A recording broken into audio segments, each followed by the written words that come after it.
आदत बुरी सुधार लो बस हो गया भजन।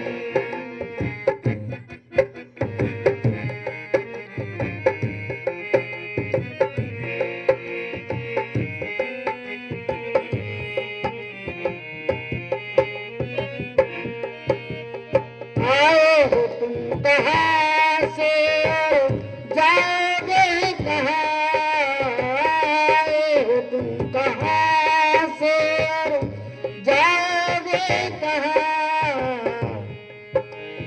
इतना दिल विचार लो बस हो गया भजन। आदत बुरी सुधार लो बस हो गया भजन। मन की तरंग मार लो बस हो गया भजन। आए हो तुम कहाँ से? अब किसी से पूछा जाए तो मैं आया हूँ घल्लू से, साहब आए हैं जोधपुर से, और आप अपने अपने घर से आए हैं। मैं इस शब्द में कहा आए हो कहाँ से और जाओगे कहाँ, तो वो कहेगा अपने गाँव आया, अपने गाँव जाओ और कटे जाओगा। मगर ये भजन ये नहीं कह रहा है, जब ये बेगा वाली थी पर तुम नहीं थे, ये विचारणीय विषय है। बेगा वाली थी पर आप नहीं थे, आप आए हो, यहाँ आपका जन्म हुआ है, बेगा वाली में जन्म हुआ है, तो आप आए हो, थे नहीं, ये गांव था पर आप नहीं थे। तो ये भजन पूछ रहा है आए हो कहाँ से। और कितने लोग शरीर छोड़ करके खत्म हो करके इस बेगा वाली से चले गए, तो वो आए थे और चले गए। अब उनसे पूछा जा रहा है वो कहाँ गए, कि आए हो कहाँ से और जाओगे कहाँ। अब ये बाहर की दुनिया का मामला है कि घर में आया अभी खेत पर आ गया, खेतों घरे उठ जाऊंगा, ये बाहर की संसार की सिस्टम है। मैं ये शब्द कह रहा आए हो कहाँ से और जाओगे तुम कहाँ। तो हम आए हैं अनंत से। हम कहाँ से आए हैं? अनंत से, जिसका कोई अता पता नहीं है, अनंत है वो, अनंत से आए हैं। ये पक्का है कि हम थे नहीं, आए हैं। तो कहाँ से आए हैं? अनंत से। और जाओगे कहाँ? तो आए भी अनंत से हैं और जाएंगे भी हम अनंत में। कहाँ जाएंगे? अनंत में। अनंत का अर्थ होता है जिसका कोई अंत ना हो। और रह कहाँ रहे हम? अंत में। हमारा जीवन कहाँ खड़ा है? अंत में। अंत का मतलब होता है कभी भी खत्म हो सकता है, वो अंत में है, अंत चल रहा है। क्या जी, समझ पा रहे हैं ना? अनंत से आए हैं, अनंत में जाएंगे और अंत में खड़े हैं जो कभी भी खत्म हो सकता है। और जिस अंत में खड़े होकर के हम अहंकार किए हुए हैं कि हमारा घर है, हमारा मकान है, हमारी पत्नी है, हमारे बच्चे हैं, मैं यहाँ ब्याह कर लियो, मैं इतना रुपया भट्टा लगा दिया, मैं वो जमीन खरीद ली, मैं ये अब कर दियागा, मैं अब युद्ध छेड़ दियागा, मैं भी राजा ने जीत ले आगा। तो ये कहाँ चल रहा है? अंत में। और जाना कहाँ है? अनंत में। तो भूले हुए किसको हैं हम? अनंत को। और जी किस में रहे हैं? अंत में। जो हमारा नहीं है हम वहां खड़े हैं, और जो हमारा है उसे हम भूले हुए हैं। इसलिए अंत में सास भी है, ससुर भी है, बहू भी है, बहन भी है, बेटा भी है, परिवार भी है, रीति भी है, रिवाज भी है, परंपराएं भी हैं। अंत में हमारे पास एक बहुत बड़ी भीड़ है। मगर ये बहुत बड़ी सावधानी है कि जब आप अनंत की यात्रा करेंगे तो आप अकेले ही जाएंगे। और आए भी आप अनंत में से अकेले ही थे। इसलिए जो आपकी यात्रा शरीर छूटने के बाद होगी वो अकेले की होगी। इसलिए अकेले का ज्ञान अगर करना है, अकेलेपन को अगर जीना है, अकेलेपन को अगर आपको जानना है तो सत्संग सुनना ही पड़ेगा, कोई उपाय नहीं है। सत्संग के अलावा और कोई ऐसी जगह नहीं है जो आपको अपने आप का ज्ञान करा दे कि आप कौन हो और कहां से आए हो और कहां जाओगे। सत्संग के अलावा कोई और ऐसी जगह नहीं है जहां आपको अपनी आत्मा का, अपनी चेतना का, अपने स्वरूप का ज्ञान कराए। इसलिए सत्संग में जाना, सत्संग सुनना और सत्संग कराना ये मनुष्य के शरीर की सबसे बड़ी उपलब्धि है। इसलिए साहब ने कहा, आए कहां से और जाओगे तुम कहां, इतना दिल विचार लो। अपने दिल में ये विचार करो कि हम कहां से आए हैं और हम कहां जाएंगे। या तो विचार करो या संतों के पास बैठ करके सत्संग करो, फिर आप ये समझ पाएंगे। फिर कहा,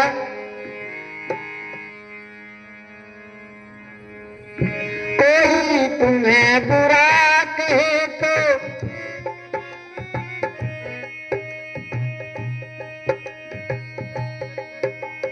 कोई तुम्हें बुरा कहे तो सुन के करो क्षमा। कोई तुम्हें बुरा कहे तो सुन के करो क्षमा। वाणी का सुर संभार लो बस हो गया भजन। वाणी का सुर संभार लो बस हो गया भजन। मन की तरंग मार लो बस हो गया भजन। आदत बुरी सुधार लो बस हो गया भजन। कोई तुम्हें बुरा कहे तो सुन के करो क्षमा। साहब कहते हैं कि अगर आपको कोई बुरा कहता है, आपकी कोई बुराई करता है, तो सुन लो और उसे क्षमा कर दो। कभी जिकी बिनावा बिसीवा कहने लगे छोड़ो।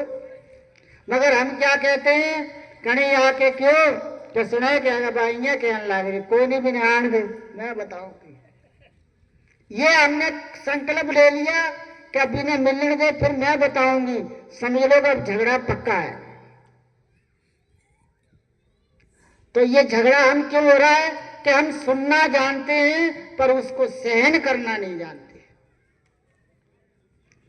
तो साहब कहते हैं कि कोई तुम्हें बुरा कहे तो सुन के करो क्षमा।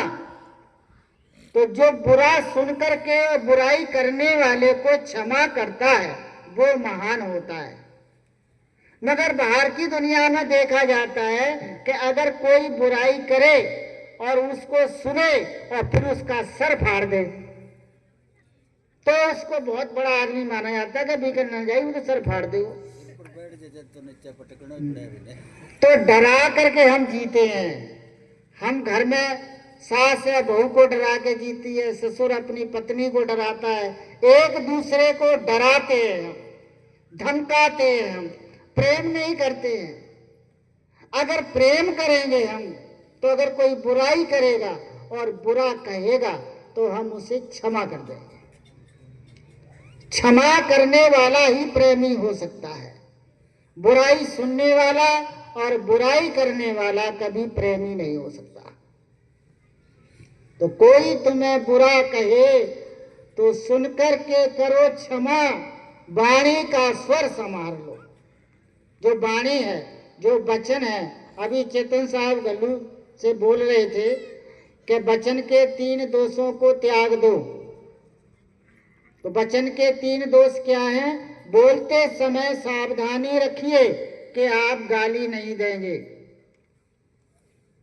बोलो सभी लोग, हम सभी संतों के समक्ष बोलो, बोलो, हम सभी संतों के समक्ष ये संकल्प लेते हैं आज के बाद हम अपने घर परिवार और संसार में किसी भी स्थिति में, किसी भी परिस्थिति में बोलते समय अपने वचनों से कभी गाली नहीं देंगे, कभी गाली नहीं देंगे। आज मदन लाल के घर पर जो सत्संग हो रहा है, इस सत्संग में हम ये संकल्प लेते हैं कि बोलते समय किसी को भी किसी भी स्थिति में हम गाली नहीं देंगे और वचन से झूठ नहीं बोलेंगे और वचन से फालतू के भाषण नहीं करेंगे। एक कह रहा मेरे खेत में एक सांप निकले हो, वो क्या मारला में 3 निकले। इसी बात को नहीं करनी। तो कहा